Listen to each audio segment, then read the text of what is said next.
Soy Roberto Pombo. Bienvenidos a Mis Preguntas, un programa de Prisa Media patrocinado por CAFAM, aliado estratégico en el crecimiento de más de 40.000 empresas en Colombia. En Colombia y el mundo hay una transición hacia energías más limpias. Sin embargo, buena parte de las industrias dependen de minerales y otros recursos fósiles. ¿Podemos prescindir de la explotación del carbón y no morir de hambre en el intento? Para este capítulo hablamos con Juan Camilo Nariño, presidente de la Asociación Colombiana de Minería, con Luis Fernando Mejía, director ejecutivo de Fedesarrollo, con Santiago Cardona, vicepresidente de Operaciones para Colombia de Mineros, con Oliver Iniza, representante regional de 1DC, con Brigitte Batiste, bióloga y rectora de la Universidad EAN, y con Moisés Basserman, exrector de la Universidad Nacional. Soy Roberto Pombo y este es el capítulo 143 de Mis Preguntas. Bienvenidos. Me impresiona la cantidad de vehículos eléctricos que veo cada día en las calles, bicicletas, motos y carros que avanzan como si volaran por las calles, con un ruido casi nulo, como si fueran naves espaciales. Este tipo de vehículos han sido toda una revolución en el mundo y solamente en el país, en 2024, alcanzaron un récord. Se vendieron 9.178 vehículos eléctricos, un incremento del 150% comparado con 2023.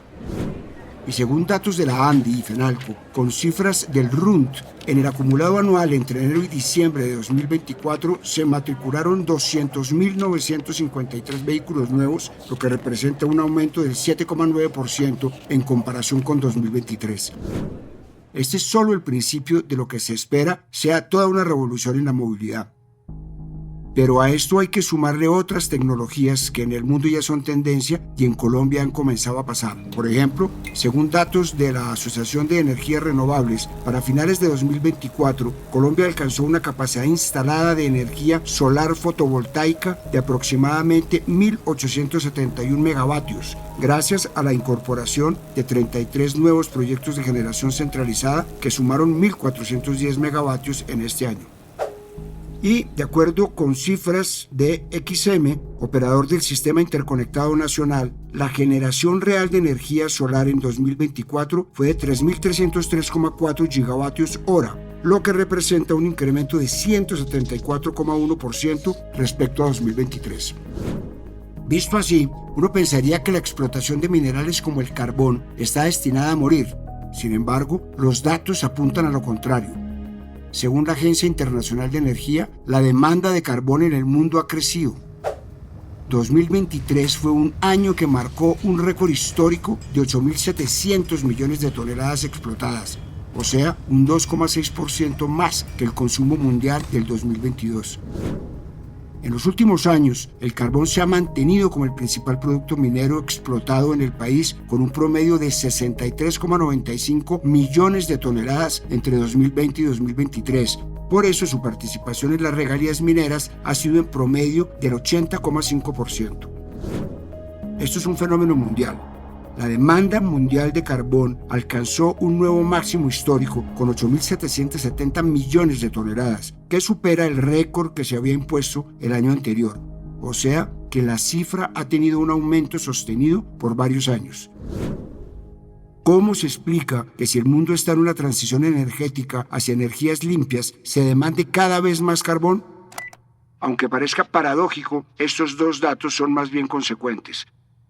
Escuchemos lo que me explicó Juan Camilo Nariño, presidente de la Asociación Colombiana de Minería. Pues cuando uno dice eso, la respuesta es obvia. Hoy usted y yo conectamos celulares que hace 40 años no conectábamos.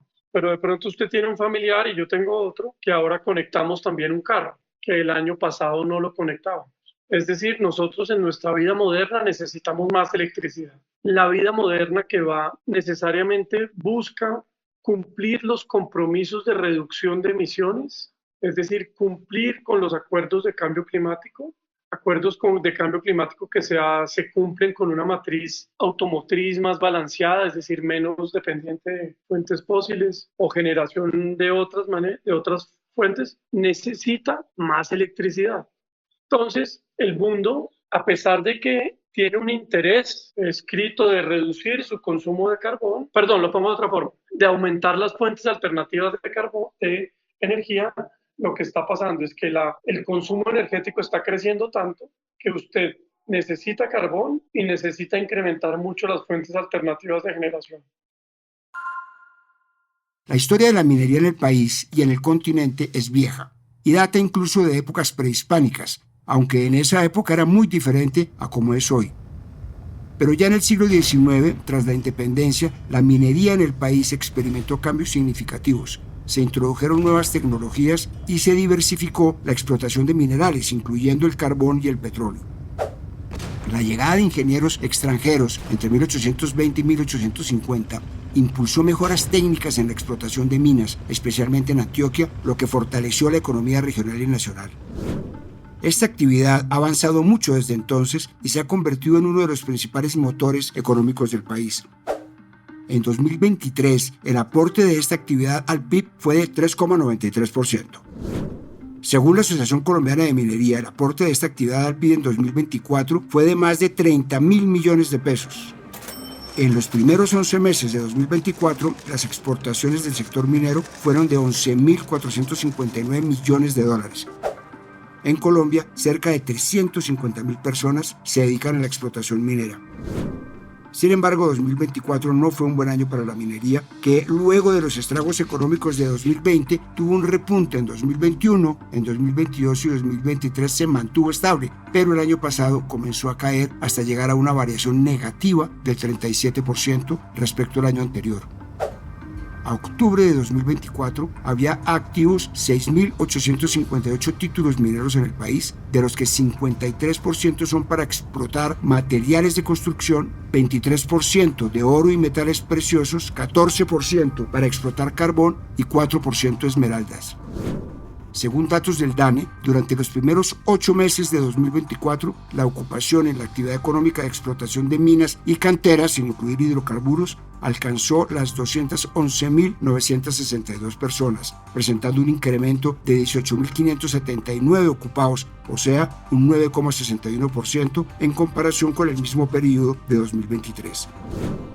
Sin embargo, el mundo ha emprendido un camino de descarbonización de sus energías y el presidente Petro ha tenido este tema como parte importante de su discurso, incluso desde la campaña.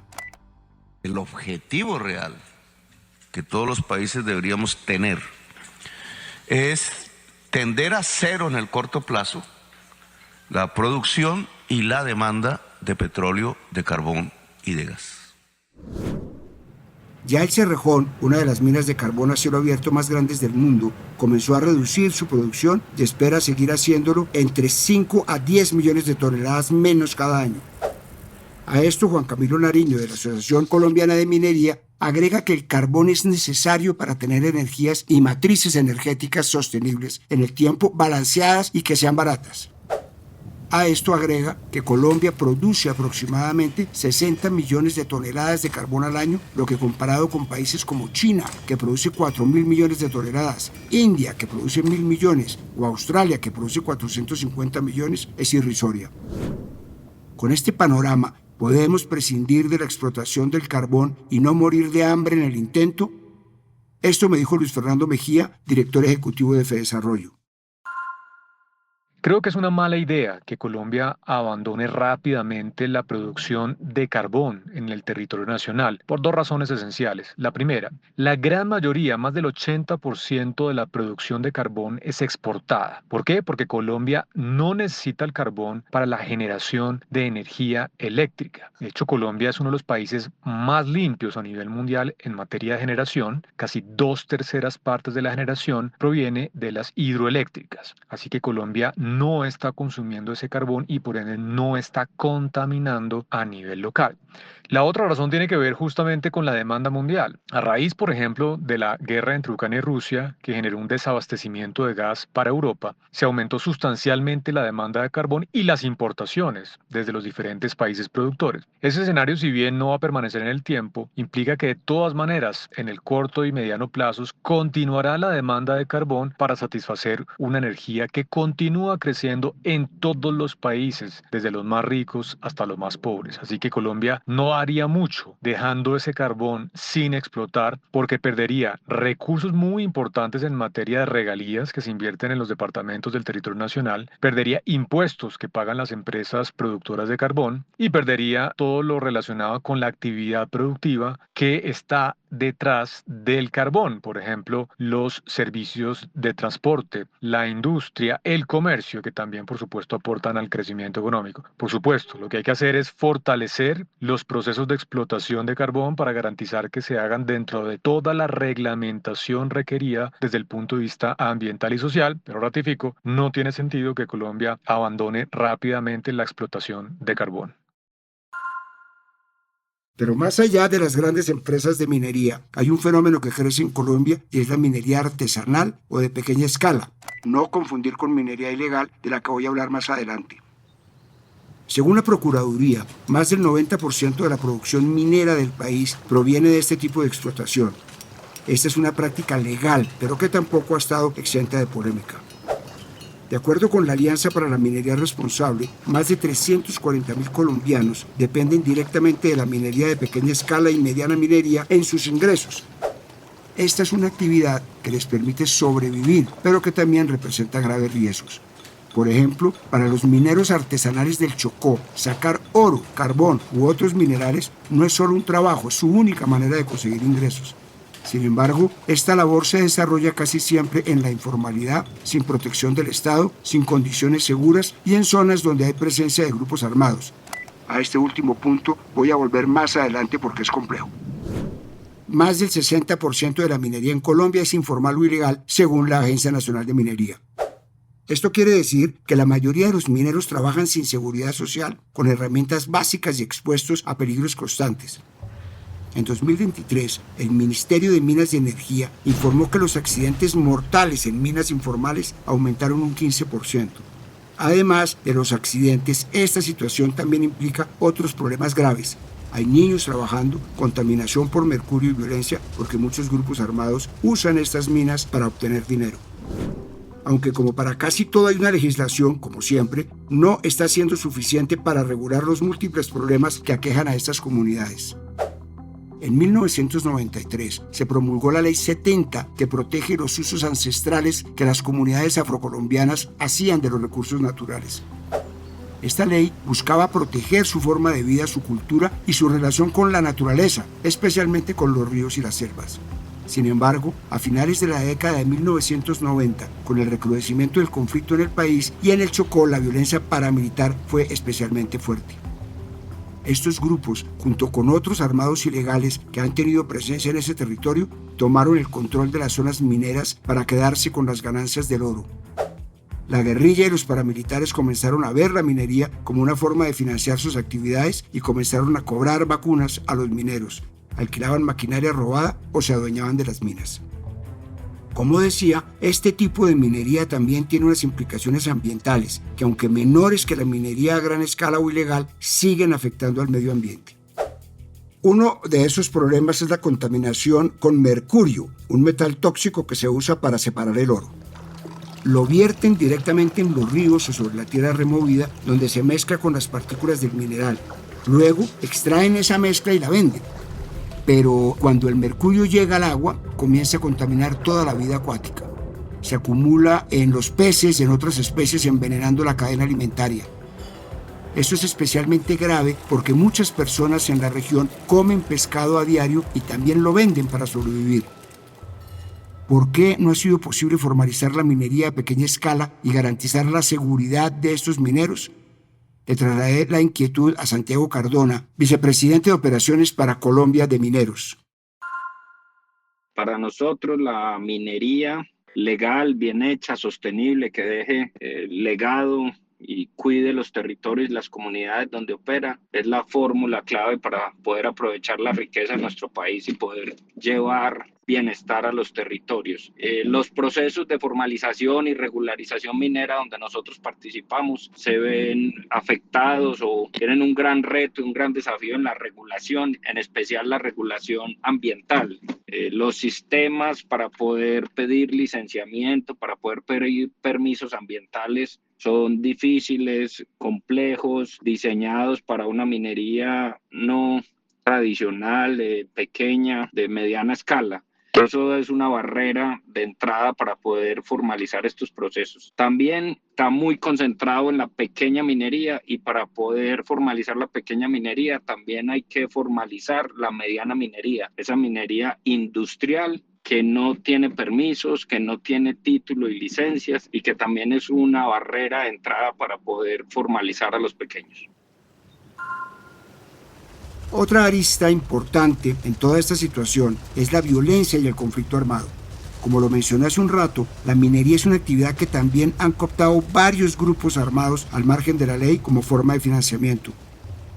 Según un informe de la Procuraduría, la minería ilegal afecta a 29 de los 32 departamentos de Colombia. Más del 50% de los municipios del país han sufrido los estragos de esta actividad. En uno de los consejos de ministros, la viceministra para las políticas de defensa y seguridad del Ministerio de Defensa, Juliana Coronado, habló sobre este tema y mostró una diapositiva con un dato aterrador. 306 municipios, distribuidos en 23 departamentos del país, están siendo afectados con la explotación ilícita de oro. Según le dijo al diario El Tiempo el coronel Jorge Andrés Bernal Granada, director encargado de Carabineros y Protección Ambiental, varios grupos armados ilegales han movido parte de sus estructuras desde otras actividades económicas criminales hacia la minería. Esto por la rentabilidad del negocio del oro y a que hay vacíos normativos que dificultan su persecución. Este es un negocio multimillonario. Varias entidades como la Agencia Nacional de Minería y la Unidad de Información y Análisis Financiero, UIAF, han hecho cruces de datos y los resultados demuestran que el valor estimado del oro ilegal en Colombia asciende a los 12 billones de pesos anuales. Cada año se extraen más de 35 toneladas, lo que equivale a aproximadamente 3.000 kilos mensuales. Y según datos de inteligencia militar, el kilo de oro en este mercado es de 426 millones de pesos. Pero además, estas economías ilícitas tienen una fuerte repercusión en los ecosistemas. De acuerdo con un informe de la Oficina de las Naciones Unidas contra la Droga y el Delito, la minería de oro de aluvión afecta a más de 94.000 hectáreas, lo que la hace la explotación ilícita responsable del 73% de los casos, lo que agrava la contaminación por mercurio y la deforestación. Este mismo informe también encontró que en 2018 y 2022 se dañaron cerca de 24.000 hectáreas de suelos con alto valor ambiental debido a actividades mineras no autorizadas. Además, la Interpol señala en su página oficial que este tipo de problema también se presenta en varios países de América Latina. ¿Qué recomendaciones específicas ha hecho la 1DC al gobierno colombiano frente a los vacíos normativos en la regulación minera? Esto me contó Olivier Inizan, representante regional de 1DC para la región andina y Cono Sur. 1DC, a través de su sistema de monitoreo de minería, el EBOA, ha generado alertas anuales desde hace 9 años en torno a las debilidades en la cadena en las que el Estado colombiano ha venido trabajando. La primera de estas recomendaciones es la necesidad de generar mecanismos para evaluar cuándo la actividad se puede calificar como minería de subsistencia, puesto que los pequeños mineros son usados por criminales para legalizar la explotación ilícita del mineral. La segunda ha sido la implementación de un mecanismo que permita rastrear toda la cadena de producción del oro, incluyendo los suministros y el seguimiento documental, acompañado de la fiscalización por parte de las autoridades y con soporte técnico geológico minero por parte de expertos. La tercera recomendación es el fortalecimiento del conocimiento de las normativas vigentes, su aplicación y los roles de las instituciones. Ante esto, la oficina ha acompañado al gobierno en la generación de capacitaciones en territorios para solventar estas falencias y fortalecer las instituciones. No es un secreto para nadie que incluso la minería legal, si bien es regulada y debe cumplir con ciertos parámetros ambientales, tiene unos impactos negativos en los ecosistemas. Así como ya lo mencioné en el caso de la minería artesanal, el vertimiento de químicos como el mercurio y tantos otros en los ríos producen un efecto que está matando varios cuerpos de agua. En 2016, la Corte Constitucional ordenó al gobierno hacer un estudio científico para conocer cómo la minería afecta a los ecosistemas del país. El Instituto Humboldt fue el encargado de esta investigación y sus resultados llamaron la atención de 2 profesores de la Universidad del Rosario, Benjamín Quesada y Nicola Clerici. Ellos decidieron estudiar con más detalle cuánto aporta la minería legal a la deforestación en Colombia. Según Benjamín Quesada, entre 2001 y 2018 se perdió una gran cantidad de bosque dentro de las concesiones legales de minería. Solo en 2017 la minería legal pasó de causar el 1 al 6% de toda la deforestación del país, lo que equivale a unas 25.000 hectáreas taladas. En total, estimaron que durante este periodo se deforestaron 146.540 hectáreas por causa de la minería legal, lo que representa el 3,4% del total de la deforestación nacional en esos años. De acuerdo con la investigación, entre 150 y 200 concesiones de minería legal deforestan cada una más de 400 hectáreas de bosque en el país, algo así como unas 500 canchas de fútbol. Los investigadores también descubrieron que las actividades legales para sacar oro y carbón, que son dos de los minerales más importantes de Colombia, provocan una gran pérdida de árboles. Por cada kilo de oro que se extrae legalmente, se talan unos 15 árboles y por cada kilotón de carbón, es decir, 1.000 toneladas, se cortan alrededor de 20 árboles. Busqué a Brigitte Baptiste, bióloga y rectora de la Universidad EAN, para preguntarle, ¿es posible pensar en una minería más limpia y con menos impacto en el medio ambiente?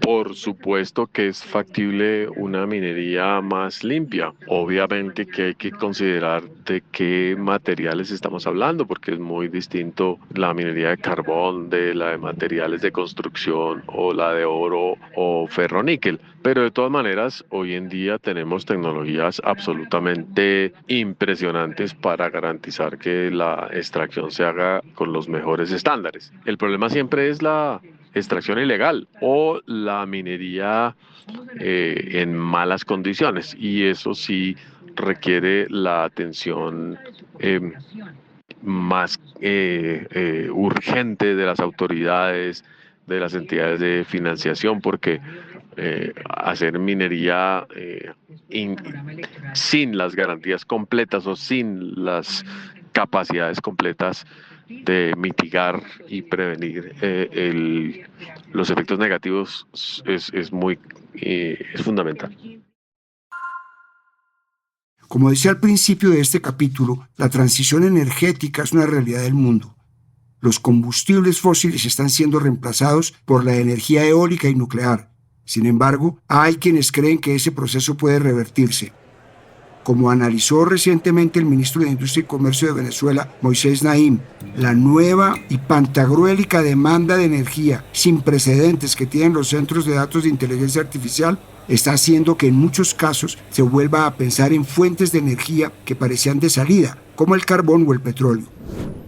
De acuerdo con datos de la Organización de Países Exportadores de Petróleo, los centros de datos del mundo consumieron más o menos 500 teravatios hora de electricidad en 2023. Lo consumen al año países como España o Australia, y esta cifra podría triplicarse a 1.500 teravatios hora para 2030. Y aunque parezca paradójico, no se pueden concebir las energías limpias sin la minería. En un artículo publicado en diciembre de 2024, la Comisión Económica para América Latina y el Caribe, CEPAL, destacó el papel crucial de la minería en la transición energética global hacia fuentes renovables. Según el texto, se necesita una cantidad significativa de minerales críticos como litio, cobre, níquel, cobalto y grafito, esenciales para la fabricación de tecnologías limpias como baterías de iones de litio, paneles solares y turbinas eólicas. América Latina y el Caribe poseen una abundancia de estos recursos, lo que se traduce en una oportunidad única para el desarrollo económico de la región. Sin embargo, la CEPAL advierte que para capitalizar esta ventaja es necesario adoptar una visión estratégica de largo plazo que promueva la sostenibilidad ambiental y la inclusión social. Esto implica implementar prácticas mineras responsables, fomentar la economía circular, gestionar adecuadamente los recursos hídricos y proteger los ecosistemas críticos. A esto hay que sumarle unos retos que plantea el Foro Económico Mundial, que asegura que a pesar de la contribución clave, el sector minero enfrenta el reto de comunicar de forma más clara y convincente sus avances y sus compromisos hacia la sostenibilidad y la reducción de emisiones. Según el análisis, la minería, históricamente asociada con impactos sociales y ambientales negativos, necesita construir una narrativa más auténtica que reconozca sus errores del pasado y dé cuenta de sus esfuerzos actuales para operar de manera más responsable. El texto insiste en que no basta con implementar mejoras técnicas o adoptar estándares más altos. Es indispensable establecer una comunicación más transparente, honesta y accesible. Esta apertura es crucial para reconstruir la confianza con las comunidades, los gobiernos y la sociedad en general. La falta de conexión entre lo que el sector hace y lo que la sociedad espera ha generado una percepción negativa que puede obstaculizar incluso los esfuerzos más serios de descarbonización. Ignorar este problema comunicativo puede derivar en una falta de apoyo público y en la imposibilidad de obtener los minerales necesarios para desplegar infraestructuras energéticas limpias. ¿Cuál es el rol de la minería en Colombia en la transición energética? ¿Está destinado a desaparecer este sector económico? Esto me dijo el ex rector de la Universidad Nacional, Moisés Basserman. Quien habla de transición energética sin minería realmente no entiende lo que está diciendo. Imaginemos las distintas opciones que tenemos. La ingeniería hidráulica pues depende de presas y de sistemas de producción de energía eléctrica basados en inmensas turbinas. Las presas son de concreto y metal y las turbinas pues son puramente metálicas y de todo tipo de metales. Si pensamos en energía solar, pues los paneles están construidos por los semiconductores con los minerales más diversos y difíciles de encontrar. Si hablamos de energía eólica, pues las aspas son de plástico que viene del petróleo, los postes son concreto y acero y las turbinas mismas pues son también un complejo metálico especial. Y además que si uno quiere estabilizar la producción de energía eléctrica, sobre todo a partir de fuentes que son periódicas y que en ciertas ocasiones dejan de funcionar, como por la noche o cuando no hay viento, pues necesita baterías, y para las baterías pues será absolutamente indispensable una minería intensa de litio y de muchos otros minerales. Es decir, transición energética sin minería es un absurdo, es una contradicción en sus términos. Descarbonizar las fuentes de energía del mundo es necesario para cumplir los objetivos de desarrollo sostenible que se planteó la humanidad. Pero no hay nada gratis en el mundo y hacer una transición exitosa requiere de otros minerales. Para pasar a la energía solar, eólica o a vehículos eléctricos se necesitan otros recursos como el carbón. Eso sí, vale la pena seguirle apostando a una minería cada vez más respetuosa del medio ambiente con estándares de alta calidad. Soy Roberto Pombo y este fue el capítulo 143 de Mis Preguntas. Nos vemos en el próximo capítulo. A partir de este momento, este capítulo de Mis Preguntas queda disponible en todas las plataformas de podcast. Este episodio fue posible gracias a CAFAM, aliado estratégico en el crecimiento de más de 40.000 empresas en Colombia. Dirección: Roberto Pombo. Producción general: Juan Abel Gutiérrez. Asesor editorial: Daniel Sampero Espina. Guiones: Juan Abel Gutiérrez y Johnny Rodríguez. Producción de campo: Marcela Salazar. Postproducción de audio: Carlos Bernal.